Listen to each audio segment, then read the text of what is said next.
안녕하세요. 저는 현재 13살, 16살, 이쁜 두 딸을 키우고 있는 40대 여성입니다. 이곳에 항상 시댁 사연이 많이 올라오고 저도 재밌게 듣고 있었는데요. 이렇게 사연을 보내게 된 이유는 바로 제 올케 때문이에요. 다들 며느리 괴롭히는 신우 이야기는 많이 올라오던데 저는 오히려 되바라진 올케 때문에 너무 힘들거든요. 사람이 호의를 베풀면 그게 권리인 줄 안다고 누가 그러던데 딱 그 말이 맞았습니다. 속으로 수십 번 신우짓 하지 않겠다고 다짐했고 또 참아냈지만 올케는 처음부터 자신의 권리를 우선시하며 저와 저희 엄마를 무시하기 일쑤였거든요. 어떤 사건들이 있었는지 천천히 말해드릴게요. 들으시고 여러분들의 의견도 한번 듣고 싶네요. 먼저 사연을 소개하기에 앞서 저희 엄마에 관한 이야기를 해볼까 해요. 저희 엄마는 정말 요새 드라마에서 나오는 모든 시집살이를 다 겪어내신 분입니다. 일단 할아버지 할머니를 모시고 살면서 1년 365일 하루도 빠짐없이 삼시세끼밥을 다 차리셨습니다. 게다가 매일 동네 분들을 잔뜩 불러오시고 손님상을 내오라고 호통을 치셔서 식사 시간 중간중간에도 쉴 새 없이 손님상을 내오고 차리셨습니다. 엄마는 엄마의 친정에도 가지 못했어요. 친정 부모님 생신날은 물론 명절 때도 친정에 갈 수 없었고 친정에 갈 수 있는 날은 오로지 음력 1월 15일 정월 대보름에만 뿐이었답니다. 평소에 할머니가 기분이 좋지 않은 날에는 괜히 집안일 음식에 대한 타박은 기본이었고 엄마가 어디를 아예 나가지 못하게 했어요. 제가 어릴 때 어린 엄마들끼리 한 달에 한 번씩 마을 회관에 모여 맛있는 음식도 해먹고 간단히 술도 마시고 하는 부녀의 모임이 있었거든요. 제 친구들의 엄마는 다 그 자리에 참석했지만 저희 엄마는 할아버지 할머니의 불호령 때문에 한 번도 참석을 못 하셨습니다. 어디서 여자들끼리 모여서 밥을 먹고 술을 먹냐며 아주 천인공노할 짓거리 한다고 엄마는 절대 가지 말라고 하셨답니다. 한 번은 엄마가 감기에 심하게 걸리셨는데 할아버지 할머니의 시집살이로 쉬지 못하고 계속 일을 하시니 귀에서 진물이 나왔대요.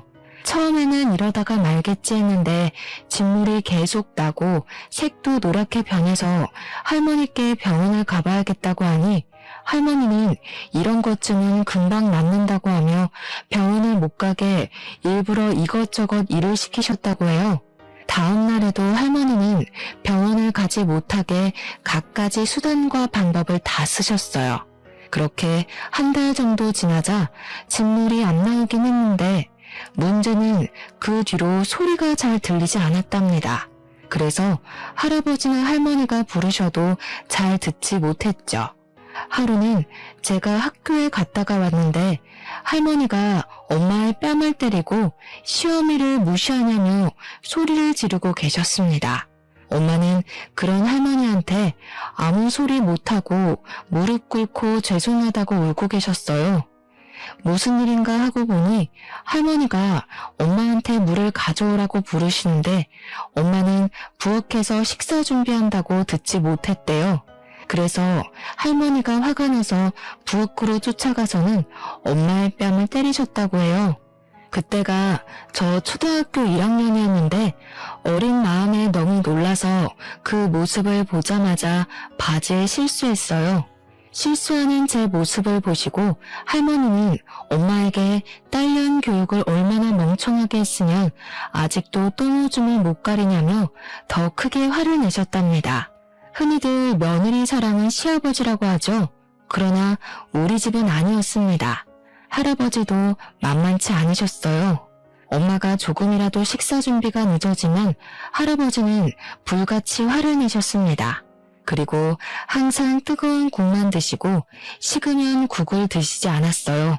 그런데 식사를 하다 보면 당연히 국이 식게 마련이잖아요.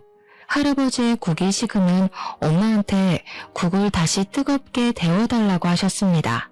그뿐만 아니라 중간중간에 반찬이 비면 반찬을 가져오라고 하시고, 물은 또 찬물만 드셔서 미리 꺼내두면 물이 미지근해지니 드시기 직전에 물을 드려야 했어요.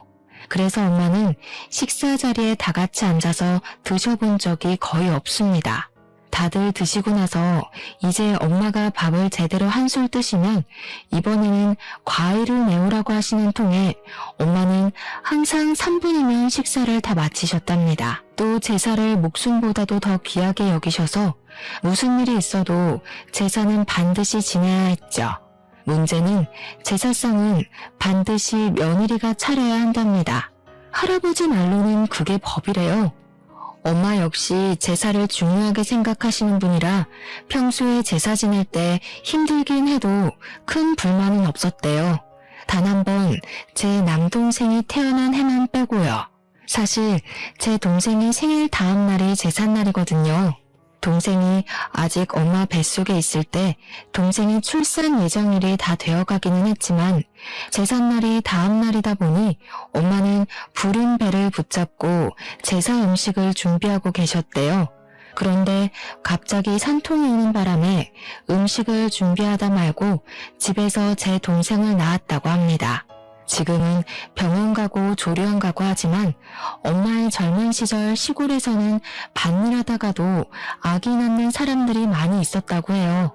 아무튼 그렇게 동생을 출산하고 너무 힘들어서 잠깐 누워있는데 할아버지는 엄마의 팅팅 부은 얼굴을 보고도 이제 애 낳았으니 마저 제사 음식을 준비하라고 하셨대요. 저희 엄마는 그날은 너무 서러워서 눈물을 흘리며 제사 음식을 하고 있으니 그 모습을 본 할아버지는 도와주지는 못할 망정 조상님들이 드실 음식인데 부정타게 어디서 눈물바람이 나며 호되게 혼을 내셨다고 합니다. 그런다고 저희 아버지가 엄마를 편하게 해주시는 것도 아니었어요. 아버지는 일하느라 바쁘셔서 해 뜰 때 집에서 나가셔서 해가 질 때 들어오셨습니다. 그러고 저녁 때 집에 가서 할아버지와 할머니한테 엄마가 혼이 나고 계시면 아빠는 엄마의 편이 아닌 할아버지와 할머니 편에 서서 엄마한테 더 크게 화를 냈어요. 엄마가 이 집에 시집 오고 나서 하루도 조용한 날이 없다며 어른들 모시고 살면 잘 좀 하라고 잔소리를 하셨답니다. 저와 남동생이 어릴 때는 그런 아버지와 엄마를 보며 할 수 있는 것이 없어서 가만히 있었지만 우리가 커가면서 이건 아니다 싶어서 할아버지 할머니께 그러지 말라고도 하고 아버지한테 화를 내기도 했어요. 그래서 엄마의 시집살이는 점점 줄기는 했지만 그럼 뭐해요? 이미 엄마의 청춘이 다 시집살이로 멍들었는걸요. 정말 제가 본 엄마의 시집살이를 책으로 낸다면 과사전이 100권은 나올 정도입니다. 이렇게 심하게 시집살이를 겪은 엄마가 남동생이 결혼하며 며느리를 맞이하게 되었어요. 우리 엄마는 본인은 시집살이를 심하게 겪었지만 엄마는 절대 며느리에게 시집살이를 시키지 않고 딸처럼 대해줄 것이라고 하셨습니다. 그러면서 저에게도 남동생은 사랑해서 결혼하는 사람이니 시누짓 하려고 하지 말고 여동생 생겼다고 생각하며 잘해주라고 하셨어요. 저 역시 올케도 이제 우리 식구인데 올케를 괴롭게 하거나 군기 잡을 생각조차도 하지 않았기에 엄마의 말씀에 동의하며 요새는 시누짓을 하거나 시어머니 노릇하려고 하면 큰일 난다고 했습니다. 올케는 옆 동네가 친정이고 결혼 후에는 저의 집에서 걸어서 10분 거리에 있는 내의 아파트에서 살고 있었어요. 사실 올케가 잘 웃거나 하지 않고 말도 거의 하지 않는 성격이라 첫인상은 별로였지만 회사에 다니면서 바쁠 텐데도 엄마한테 전화도 자주 하고 일주일에 한 번씩 남동생과 함께 엄마한테 가기도 하고 하더라고요. 솔직히 친정집이 우리 집에서 20분 거리이지만 딸인 저도 2주일에 한 번씩 가는데 며느리가 딸인 저보다 더 자주 가서 엄마의 말벗이 되어주니 참 고마웠어요. 올케가 무뚝뚝하고 차갑게 보여도 엄마를 잘 챙기는 것 같아서 정말 보기 좋았습니다. 저는 그런 올케를 정말 여동생처럼 생각해서 가끔 시간이 맞으면 전화해서 동네에서 맥주도 먹고 싶었지만 올케로서는 이조차 신의 짓이라고 생각할까봐 전화번호는 알아도 연락은 한 번도 하지 않았어요. 엄마 집에서도 음식은커녕 설거지조차 한 번도 시키지 않았고 올케가 설거지하려고 하면 제가 잽싸게 가서 못하게 했습니다. 저와 엄마는 올케에게 시댁도 친정이라고 생각하라고 하며 맛있는 음식을 먹고 쉬고만 갈 수 있게 했어요. 남동생이 결혼한 지 한 달이 지난 어느 날 올케가 임신했습니다. 올케는 입덧도 심하고 몸이 너무 힘들다며 다니던 회사를 관뒀어요. 솔직히 올케는 회사가 야근도 거의 없고 월급도 많이 주고 아빠들에게도 육아휴직을 줄 정도로 복지가 정말 좋은 곳을 알고 있었는데 퇴사를 한다니 조금 아깝더라고요. 하지만 저 역시 두 아이 임신했을 때 정말 우울하고 너무 힘들었기에 올케의 그런 선택을 지지했답니다. 올케는 그 뒤로는 힘들고 입덧한다는 이유로 집에만 있었어요. 가끔 우리 엄마가 반찬을 많이 하셔서 올케한테 잠깐 올 수 있냐고 해도 올케는 힘들다는 이유로 가지 않았습니다. 그래서 제가 엄마의 반찬을 받아서 올케에게 전달해주곤 했는데 그때마다 올케는 나가기 힘들다고 그냥 집 앞에 반찬을 두고 가라고 했어요. 저와 엄마는 올케가 임신한 뒤로 2달 동안 아예 얼굴도 보지 못했답니다. 그러다가 엄마의 생신이 다가왔어요. 올케에게는 결혼하고 처음으로 맞이하는 엄마의 생신이었습니다. 저는 원래 하던 대로 아침부터 미역국을 끓이고 엄마가 좋아하는 잡채와 갈비찜을 만들고 케이크를 사서 엄마의 생신 파티를 하러 저녁에 친정으로 갔어요. 저는 다른 날은 몰라도 이날은 올케가 올 줄 알았습니다.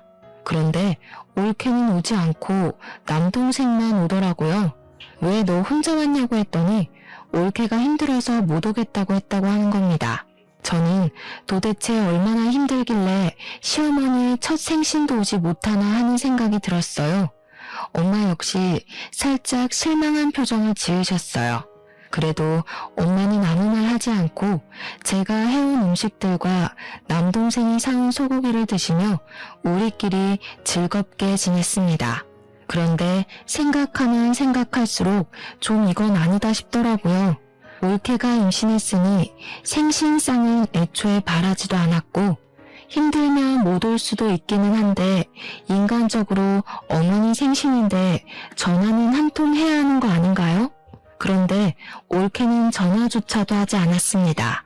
이번에는 올케가 괘씸했지만 그런다고 제가 여기에 대해서 올케한테 직접 말하면 신우짓 한다고 오해할 것 같았어요. 그래서 아무 말 하지 않고 있다가 생신 파티를 마치고 집에 가는 길에 남동생에게 올케가 그렇게 많이 힘드냐고 물어봤습니다. 남동생은 아직 입덧도 있고 허리도 끊어질 듯 아파한다면서 집에서도 그냥 누워만 있다고 했어요. 저 역시 임신했을 때 입덧도 심하고 허리 통증이 심했던 터라 올케가 아주 힘들긴 하겠더라고요. 그래서 뭐라고 하려다가 참고 동생에게 회사 다니느라 바빠도 올케 잘 챙겨주라고 했습니다. 다음날 남편은 출근하고 아이들은 학교에 간 후 집안일을 하고 커피 한 잔을 하며 지인들과 친구의 SNS를 구경했어요. SNS를 보고 있는데 올케가 추천 친구 목록에 뜨더라고요. 그래서 한번 들어가 봤는데 입덧이 심하고 허리가 끊어질 듯 아프다고 했던 올케가 친구들과 호텔로 놀러가서 찍은 사진이 있는 거예요. 심지어 이 사진을 올린 시간을 보니 바로 어제 우리가 엄마의 생신 파티를 할 때 사진을 올렸습니다. 그리고 사진 밑에 쓴 글을 보니 1박 2일 동안 오랜만에 친구들과 놀러가서 행복하다고 적혀 있었어요. 그 사진과 글을 보니 너무 황당하더라고요. 그래서 바로 올케한테 전화를 걸었습니다. 올케가 바로 전화를 받길래 지금 혹시 어디냐고 물었어요. 올케는 아주 당당하게 지금 여행 중이라고 말하더라고요. 올케, 어제 우리 엄마 생신이던 거 알고 있어? 어머니 생신인 것은 알고 있었는데 친구들과 여행이 오래전부터 계획되었던 거라서요. 그래서 여행 왔는데 무슨 문제 있나요? 동생은 올케가 입덧도 심하고 허리도 아파서 누워만 있다고 했는데 이렇게 여행 간 사진 보니까 그다지 기분이 좋지는 않네. 여행은 오래전에 친구들과 계획했으니까 그렇다 치고 엄마한테 전화라도 한 통하지 그랬어. 설마 형님 제가 며느리라고 시어머니 생신상 차리라고 시키시려던 건 아니죠? 요새 시대가 어느 시대인데 며느리가 시어머니 생신상 차리고 그래요. 그리고 전화는 하려고 했는데 어머니가 오전 오후에는 밭일 하시느라 바쁘시고 저녁 때는 가족끼리 생신 파티 하는데 제가 괜히 흐름 낄까봐 못했어요, 형님. 저 지금 친구가 불러서 전화 끊을게요. 저는 올케의 말을 듣고 제가 40대라서 요새 젊은 사람의 생각을 이해 못하나 싶었습니다. 그냥 있으려다가 엄마도 이 사실을 알아야 할 것 같아 엄마한테 전화해서 사실 올케가 지금 여행 중이었다고 했어요. 그랬더니 엄마는 그냥 한숨을 쉬시면서 아기 낳으면 이제 자유롭게 어디 가지도 못할 텐데 괜히 이러쿵저러쿵 하지 말고 그냥 조용히 있으라고 하셨습니다. 엄마가 그냥 있으라니 가만히 있기는 했는데 솔직히 올케의 이런 행동이 이해가 전혀 되지 않더라고요. 뭐라고 더 하면 올케가 신우짓을 한다고 생각할까봐 뭐라고 하지도 못하고 그냥 조용히 있었답니다. 그 뒤로도 올케는 집에 거의 오지 않았고 일이 있을 때마다 남동생만 왔어요. 엄마는 임신한 올케가 불편할까봐 전화조차도 올케에게 하지 않았고 무슨 일이 있어도 항상 남동생에게만 전화했습니다. 시간이 흘러 올케가 결혼한 뒤 첫 명절이 다가왔어요. 저는 남편이 출장을 가서 시댁에는 전화만 드리고 가지 않았고 아침에 아이들을 데리고 친정으로 갔습니다. 친정으로 가서 엄마와 차례상을 올릴 음식 재료들을 손질하는데 올케와 남동생이 점심시간에 왔어요. 저는 임신하고 나서 처음 보는 올케가 반가워 이것저것 물어봤습니다.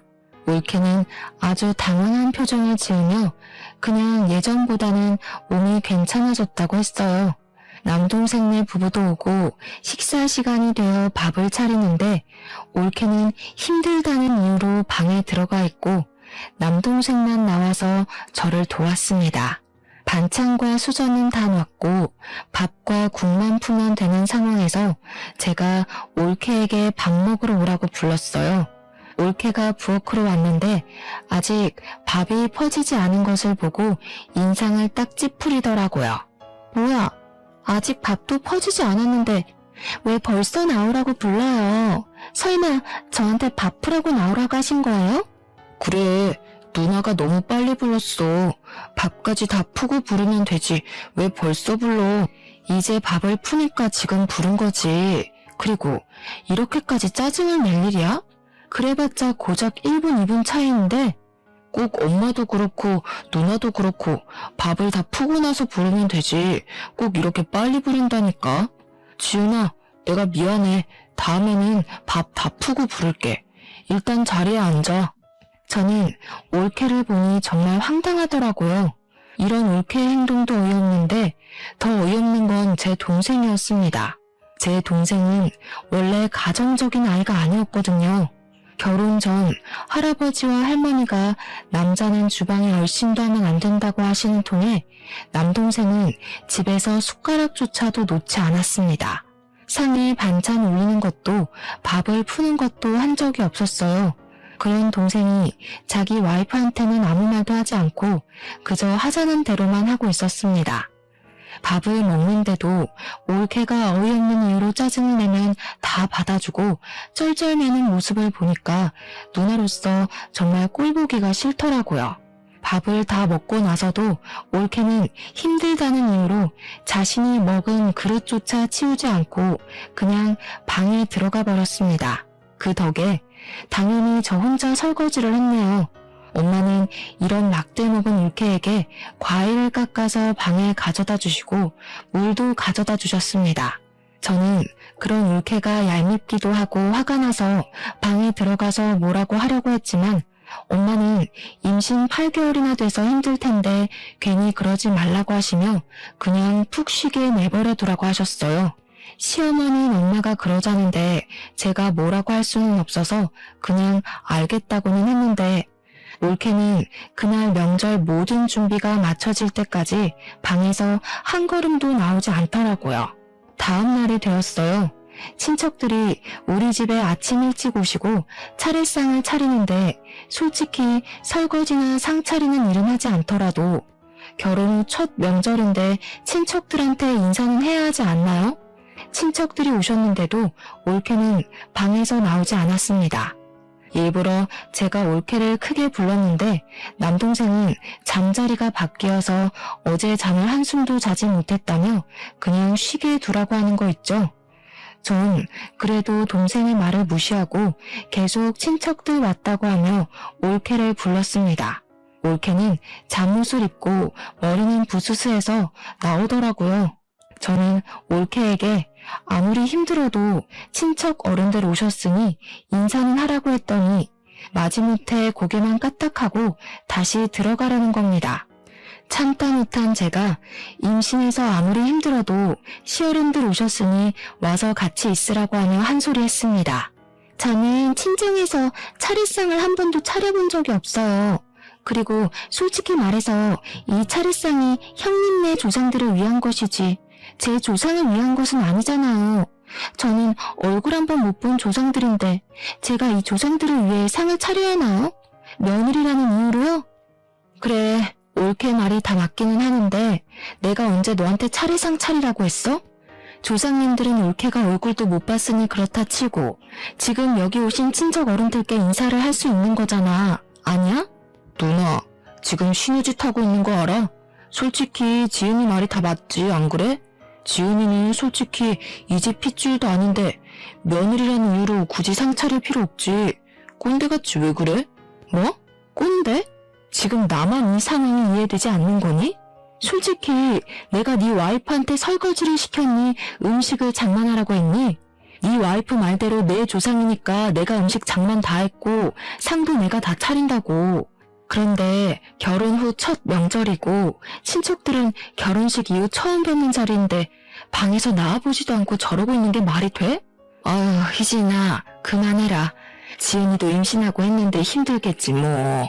그냥 지은이는 들어가서 쉬고 우리끼리 하자꾸나. 올케는 그냥 방에 들어가 버리고 아버지와 엄마는 친척들에게 지금 임신해서 너무 힘들어서 그러니 이해해달라고 했습니다. 친척들은 부모님께 며느리가 아주 사람 잡겠다며 농담식으로 이야기하시는데 정말 기분이 좋지 않더라고요. 차례가 끝날 때까지 올케는 방에서 아예 나오지 않았고 차례가 끝나자마자 기다렸다는 듯 남동생과 자기 친정으로 휙 가버렸습니다. 그렇게 어이없는 명절이 끝나버렸답니다. 명절이 지나고 한 달 정도나 흘렀으려나요? 올케의 친정엄마가 돌아가셨다는 연락을 받았습니다. 사실 올케의 아버지는 이혼해서 연락되지 않고 엄마와 둘이서만 살았는데 그런 엄마가 돌아가셨으니 얼마나 힘들겠어요. 그래서 저는 소식을 듣자마자 바로 장례식장에 갔습니다. 올케는 지금 임신 9개월 차라서 배가 많이 불러있는 상황이었어요. 걷기도 힘든지 걸을 때마다 뒤뚱거리며 통곡을 하는데 정말 너무 안타깝더라고요. 그런 올케를 보면 눈물이 자꾸 나서 장례식장에서 친언니처럼 하나하나 챙겨주고 도와주었습니다. 우리 엄마도 엄마와 둘이서만 살아서 각별할 텐데 돌아가셨으니 얼마나 힘들겠냐고 하시며 장례식장에서 손님 맞이도 직접 하시고 올케와 같이 3일 밤을 지새웠어요. 그렇게 무사히 사돈 어르신의 장례식을 마쳤습니다. 장례식을 마치고 일주일 정도가 지났어요. 저는 장례식 후에 올케한테 고맙다는 전화가 올 줄 알았습니다. 그런데 전화가 한 통도 없더라고요. 저는 그렇다 치고 엄마는 3일 동안 같이 장례식장에서 밤을 지새웠는데 엄마한테조차 아무 연락이 없었대요. 솔직히 서운하긴 했지만 지금 출산을 앞두고 있기도 하고 엄마를 잃은 슬픔이 커서 그런가 보다고 이해하려고 했습니다. 그리고 2주일 정도 후에 조카가 태어났어요. 엄마는 올케의 조리원 태조날에 올케를 위해 밑반찬과 미역국, 산모들에게 좋은 한약을 준비해 주셨습니다. 제가 요새는 반찬도 잘 나와서 시켜 먹어도 된다고 했지만 그래도 친정엄마도 돌아가셔서 챙겨줄 사람도 없는데 우리가 챙겨야 한다며 허리가 아프신데도 굳이 음식을 잔뜩 만드시더라고요. 엄마는 밭일 때문에 가지 못하니 저한테 음식들을 올케에게 갖다 주고 시간 되면 올케가 좀 쉴 수 있게 아기도 보고 오라고 했습니다.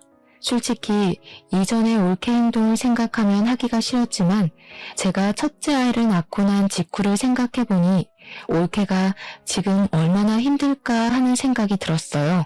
사실 저는 출산 직후 너무 힘들었거든요. 잠도 못 자고 밥도 제대로 못 먹고 밖에 나가지도 못하니 정말 사람이 이래서 정신을 놓고 미치는구나 하는 생각이 들 정도였습니다. 아기 분유 주다가 울고 자다가 울고 그냥 온종일 눈물만 흘렸는데 그때 그래도 엄마가 도와주셔서 잘 극복했던 것 같아요. 그런데 올케는 그렇게 도움을 주실 엄마도 없으니 얼마나 힘들까 하는 생각에 올케가 미운 마음은 일단 접어두고 엄마에게 반찬과 한약을 받아서 올케 집으로 갔습니다.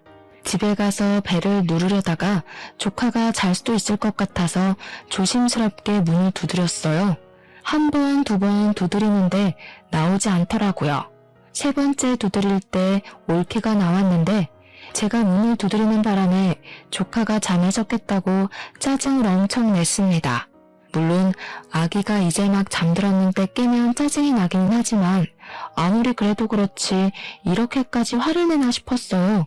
진짜 욕이 목구멍까지 올라왔지만 지금 정말 예민할 때라는 것을 저도 잘 알고 있기에 일단 올케한테 미안하다고 한 후 엄마가 챙겨준 반찬과 한약을 건넸습니다.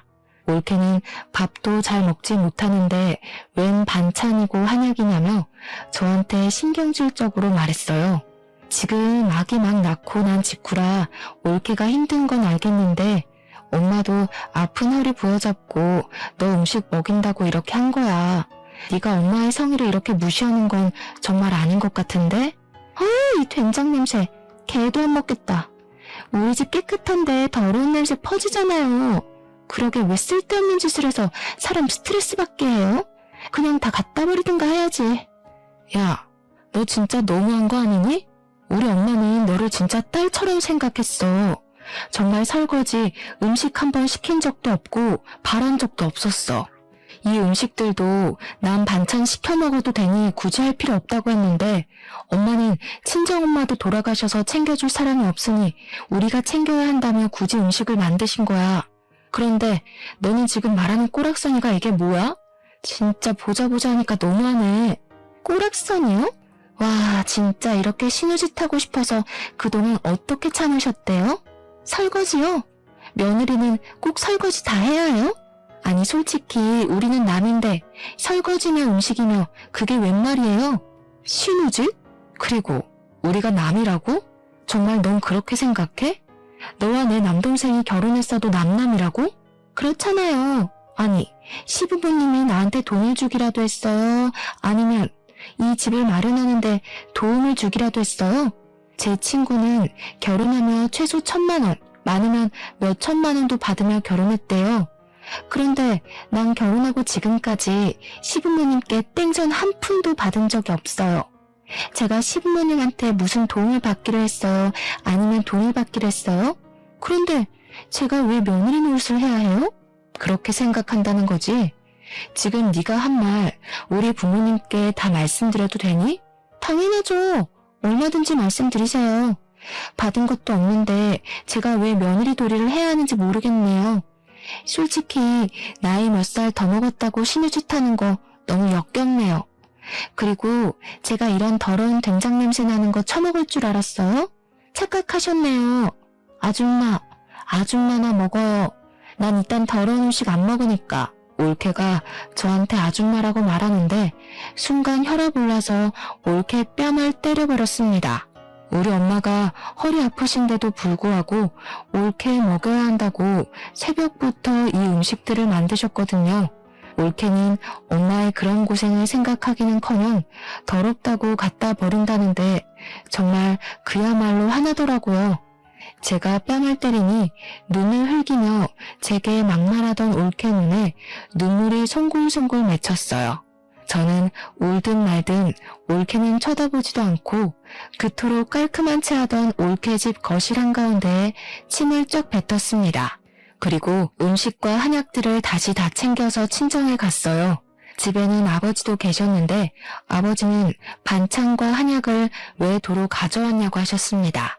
그래서 조금 전에 올케와 나눴던 대화를 하나도 빼먹지 않고 다 말씀드렸어요. 아버지한테 다 이야기를 하니 남동생에게 전화가 오더라고요. 누나, 진짜 너무한 거 아니야? 지은이 지금 누나가 신우짓해서 스트레스 받아가지고 못 살겠다고 울고불고 난리 났어. 네 마누라야말로 너무한 거 아니냐? 솔직히 우리 엄마가 네 마누라한테 며느리라고 뭐 하라고 한 적 있었어? 그리고 결혼할 때 우리가 집 장만 못 해준 것은 사실이지만 솔직히 마누라도 혼수 준비 안 했잖아. 지금 집 못 해주고 돈 못 줬다고 시위하는 거야? 솔직히 지은이 말이 맞잖아. 우리 힘으로 집 장만하고 돈을 받은 것도 없는데 지은이가 왜 아무것도 받지 않은 부모님과 누나의 눈치를 봐야 하는 건데? 저는 남동생에게 더 뭐라고 하려고 했는데 아버지가 남매끼리 이게 지금 뭐 하는 짓이냐며 화를 내셔서 일단 전화를 끊었습니다. 아버지는 집안 꼴 잘 돌아간다며 화를 내며 방에 들어가시고 엄마는 반찬과 미역국, 한약을 다 버리셨어요. 원래 우리 엄마는 음식을 버리는 것은 죄라고 생각하시며 상한 음식이 아니면 절대 음식을 버리지 않으시는 분이세요. 그런 엄마가 얼마나 화가 나셨으면 자신이 직접 만든 멀쩡한 음식을 다 버리셨을까요? 생각하면 할수록 올케의 행동이 너무 괘씸하고 용서가 되지 않았습니다. 이런 일이 있고 나서 남동생과 올케는 나는 물론 부모님께도 연락 한 통도 없었어요. 솔직히 이 상황이 이해가 가지 않지만 100번을 양보해서 올케의 말이 다 바르다고 해도 남동생은 부모님이 그동안 키워주고 이만큼 길러주셨는데 이딴 식으로 행동하는 것이 정말 용납이 안 되고 화가 났습니다. 하지만 부모님은 남동생과 올케의 막대먹은 행동에도 아무 말씀도 하지 않으시고 여전히 가만히 계셨어요. 그러다가 아버지의 칠순이 다가왔습니다. 아버지는 잔치는 원하지 않으셨고 그냥 가족끼리 좋은 펜션이나 호텔 잡아서 여행이나 가서 재밌게 놀고 오자고 하셨어요. 저는 남동생에게 이런 상황을 이야기하려고 했는데 전화를 받지 않아 카톡을 남겼습니다. 남동생이 다음날 전화를 했는데 자기들은 아이가 어려서 못 가겠다고 하더라고요. 그럼 아버지의 칠수는 어떻게 할 거냐고 했더니 자기들은 그냥 있을 테니 우리 가족끼리 부모님을 모시고 가라는 거예요. 남동생에게 어떻게 아들이 돼서 그럴 수 있냐고 하며 뭐라고 했습니다. 누나, 솔직히 우리 결혼하면서 내가 부모님께 돈을 받았던 것도 아닌데 이렇게 강제로 여행 가는 건 아니잖아. 그리고 요새 지은이도 아기 보느라 너무 힘들어. 잠도 못 자고 밥도 못 먹고 정말 눈만 뜬 시체같이 살고 있다고. 그니까 우리한테 여행 가라고 강요하지 마. 야, 네 마누라만 아기 낳았냐? 나도 낳았고 엄마도 낳았어. 다 그러면서 엄마 되는 거야. 오버 좀 하지 마. 그리고 결혼할 때 우리 집에서 돈도 못 주고 집도 못 마련해줬다는 이유로 부모님이 며느리한테 무시당하면서 살아야 하니? 솔직히 부모님이 네 마누라한테 집안일을 시켰니 막말을 했니? 그리고 피가 안 섞인 남남이라고 해도 지인이고 친구면 생일 축하해주는 건 당연한 거야. 알겠어? 그니까 너도 이번엔 헛소리 하지 말고 꼭 와라. 알겠냐? 저는 남동생에게 협박하듯이 반드시 이번엔 오라고 하고 끊어버렸습니다. 그래도 남동생은 자기는 못 가겠다고 하며 부모님께 잘 말해달라고 문자가 왔어요. 저는 너무 열이 받아서 엄마한테 전화로 다 이야기했습니다. 엄마는 아버지가 이번 여행 때 중요한 이야기를 할 것이라며 반드시 저는 다 참석하라고 하셨다고 했어요. 무슨 중요한 말씀이냐고 했더니 이번에 아버지가 할아버지께 물려받은 땅을 팔고 2억을 받았다고 하더라고요. 아마 그 2억을 나누고 아버지 유산에 대해서 말씀을 하실 것 같다며 반드시 다 참석하라고 하시는 거예요. 그러면서 제가 또 이야기하면 신우지신을 mon해할 수도 있으니 엄마가 직접 이야기를 하겠다고 하시며 저한테는 남동생에게 연락은 따로 하지 말라고 하셨습니다. 잠시 뒤 엄마한테 다시 전화가 왔는데 남동생 가족도 오기로 했답니다. 여행 장소는 조카가 아직 너무 어려서 멀리는 못 가고 여기서 1시간 거리의 바닷가로 정했고 날짜는 남동생의 일정에 맞춰서 아버지의 생신이 지나고 가기로 했어요. 아버지는 생신 때 제주도로 가고 싶으신 것 같았는데 아버지 뜻대로 하지 못하고 남동생네 눈치를 봐야 하는 이 상황이 짜증이 나더라고요. 일주일 정도가 지나 아버지의 생신날이 되었습니다. 사실 전날에 남동생과 올케에게 내일 아버지의 생신이니 저녁 때 부모님 집으로 오라고 했어요. 저는 아침 일찍부터 가서 엄마와 아버지의 생신상을 준비했습니다. 아버지가 좋아하시는 회를 떠오고 매운탕도 끓이고 미역국도 끓였어요. 저녁 시간이 되어 남편도 퇴근하고 친정으로 오고 아이들도 학교 다녀와서 다 같이 저녁 식사를 하려는데 남동생과 올케는 연락도 없고 오지도 않았습니다. 아버지는 그냥 내버려두라며 우리끼리 맛있게 먹자고 해서 우리 가족끼리 아버지의 생신을 축하하며 먹고 끝났어요. 그리고 칠순 여행을 하는 날이 되었습니다. 원래는 11시까지 식당 앞에 모여서 다 같이 점심을 먹은 후 바닷가를 구경하고 펜션으로 들어가기로 했는데 남동생과 올케네가 11시가 되어도 식당 앞에 나타나지 않고 전화도 받지 않았습니다. 12시가 되자 그제야 나타났어요. 왜 이렇게 늦었냐고 물어보니 늦잠을 잤다고 하더라고요.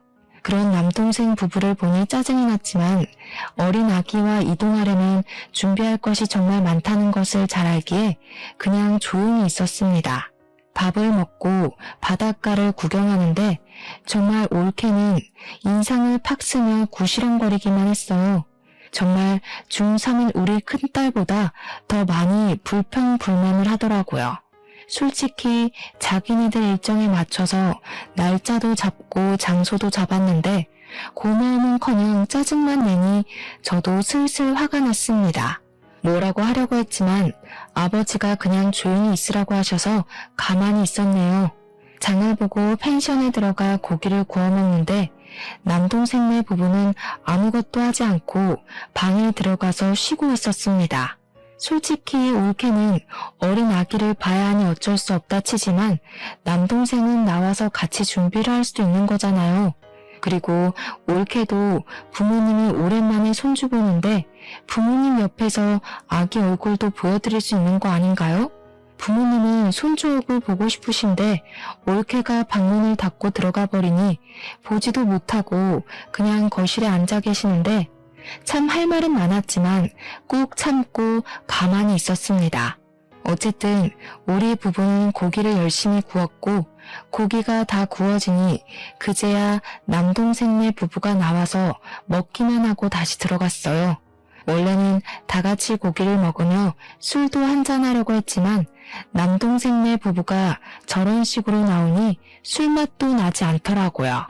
그래서 술은 먹지 않고 고기만 먹고 저와 남편 둘이서 먹은 것을 다 치웠습니다. 정리하고 쉬고 있는데 아버지가 할 말이 있다고 하며 남동생네 부부더러 나오라고 하셨어요. 이번에 내 앞으로 있던 땅을 처분해서 2억의 현금이 생겼다. 솔직히 이제 나는 앞으로 살 날이 얼마 남지 않았으니 이 돈을 너희에게 나눠주려고 한다. 일단 내 옆에서 평생을 고생했던 너희 엄마에게 1억을 주고 회사 일로 바쁜 와중에도 우리를 잘 챙겨준 우리 사위한테 5천만 원, 그리고 큰딸에게 5천만 원을 주려고 한다. 그럼 우리 부부는요? 우리 부부는 그 돈 안 줘요? 대단하신 네 아내분께서 우리는 핏줄 하나도 섞이지 않은 남이라고 하지 않았니? 내가 자선사업가도 아니고 남한테 왜 내 돈을 줘야 하지? 그리고 너희는 몰랐겠지만 내 앞으로 있는 땅이 좀 된다. 내가 죽으면 그 땅의 50%는 너희 엄마한테 줄 거고 남은 50%는 큰딸과 사위 것이다. 경진이네 부부에게는 내 유산 10원도 내줄 수 없으니 그리 알아라. 아버지, 너무하신 거 아니에요? 어떻게 이 집 아들한테 재산을 하나도 안 물려줄 수가 있어요? 그러다 돌아가시면 제가 아버지 제사 안 차려도 돼요? 며느님, 저는 우리 며느님께 제사밥 얻어먹을 생각 추호도 없습니다. 나와는 핏줄 하나도 섞이지 않은 며느님 제사상을 어찌 받는단 말입니까? 그러니 저한테 유산을 받으려는 생각 꿈에도 하지 마세요.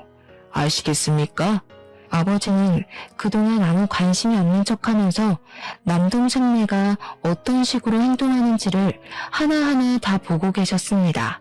남동생이 무슨 말을 해도 아버지와 엄마는 남에게 재산을 하나도 물려줄 수 없다고 하니 올케는 엄마와 나에게 무릎을 꿇고 눈물을 흘리며 그동안 너무 죄송했다고 하더라고요.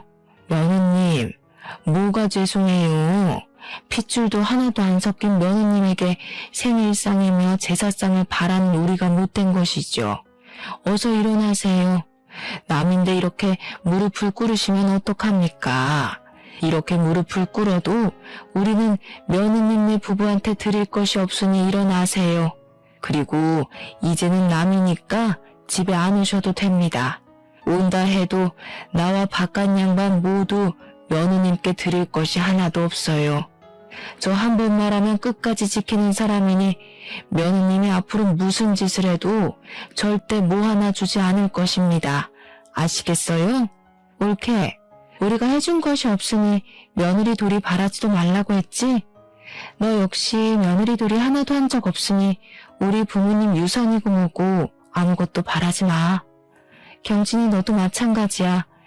이제 경진이 네가 손가락을 빨고 살든 죽든 말든 신경을 안 쓸 테니까 너희 둘이서 잘 살아봐. 올케는 피 하나도 안 섞인 남이니까 그렇다 치고 경진이 너는 정말 이번에 엄청 실망했다. 여자한테 홀라당 넘어가서 지 부모도 모르는 그런 동생 난 필요 없어. 누나 동생의 연도 다 끊자. 알겠니? 나와 아버지는 물론이고 엄마마저 단호한 얼굴로 올케한테 한 푼도 줄 수 없다고 하자 올케는 손까지 싹싹 빌며 그동안 정말 죄송했다고 했습니다. 남동생과 올케가 하도 울고불고 난리를 쳐서 아버지와 엄마 그리고 우리 가족은 펜션에서 나와 그냥 부모님 집으로 가버렸어요. 부모님 집에서 그동안 남동생과 올케가 했던 무례한 행동들을 안주 삼아 우리끼리 술 한잔을 했습니다. 그때 마신 술은 제가 살면서 마셨던 술 중에서 가장 시원하고 달콤했네요. 그 뒤로 남동생 부부가 한 번 왔는데 우리 부모님이 극진히 존댓말을 쓰며 남 취급을 했습니다. 올케가 설거지라도 하려고 하면 절대로 하지 못하게 저와 엄마가 막아줬어요. 너무 불편했는지 그 뒤로는 오지도 않길래 남동생이 알아서 잘 살겠거니 했습니다. 하루는 큰딸이 학교 마치고 집에 오다가 우연히 삼촌이 공사판에서 일하는 것을 봤다고 했어요. 여기저기 알아보니 남동생이 다니는 회사가 부도나서 월급을 못 받고 있다고 하더라고요. 그리고 며칠 뒤 남동생과 올케가 싸구려 과일 세트를 들고 우리 집에 와서는 다짜고짜 무릎 꿇고 죄송하다고 하면서 아버지한테 받은 돈 5천만 원을 좀 빌려달라고 했습니다. 순간 예전에 올케 집에 반찬을 들고 갔을 때 올케가 제게 했던 행동이 떠오르더라고요. 아줌마, 무릎 꿇고 이러면 저희가 돈을 줄 거라고 생각해요? 저희 어차피 남이잖아요. 저는 자선사업가가 아니라서 빌려줄 돈도 없는데. 아, 그리고 그때 저한테 뭐라고 하셨어요? 걔도 안 먹을 음식 가져와서 스트레스 주냐고 말했었죠? 저도 지금 아줌마가 걔도 못 먹을 쓰레기 과일 가져와서 너무 스트레스 받네요. 어쩜 이렇게 싸구려만 골랐대? 음식물 쓰레기통에 다 버려야겠다. 당장 우리 집에서 나가요. 안 나가면 신고할 거예요. 그래도 무릎을 꿇고 일어나지 않고 울고불고 난리길래 경찰을 불러서 쫓아내버렸습니다. 그 뒤로는 연락이 끊겼고 부모님도 그런 자식 필요 없다며 연락 안 하고 살아서 어떻게 살고 있는지 모르겠어요. 저의 사연은 여기까지입니다. 흔히 하는 말로 가만히 있으면 가만히로 본다고 하죠. 저와 엄마는 올케를 여동생, 친딸로 생각하고 제 상식으로는 이해하기 어려운 행동을 해도 그냥 가만히 있었는데 그 결과 올케는 지나치게 선을 넘었고 지금은 가족의 연까지 끊어져 버렸네요. 솔직히 올케가 그때 무릎 꿇고 죄송하다고는 했지만 그 인성이 과연 어디 갈까 싶어요. 마지막으로 그렇게 심하게 시집살이를 당하셨지만 본인의 며느리에게는 절대 시집살이 시키지 않겠다며 막대먹은 올케에게 싫은 소리 한 번 하지 않으신 저희 엄마를 존경합니다. 그동안 남들보다 더 많은 눈물을 흘리며 사셨으니 남은 생에는 남들보다 더 많이 웃으며 사셨으면 좋겠어요. 아무튼 저의 이야기 들어주셔서 감사합니다.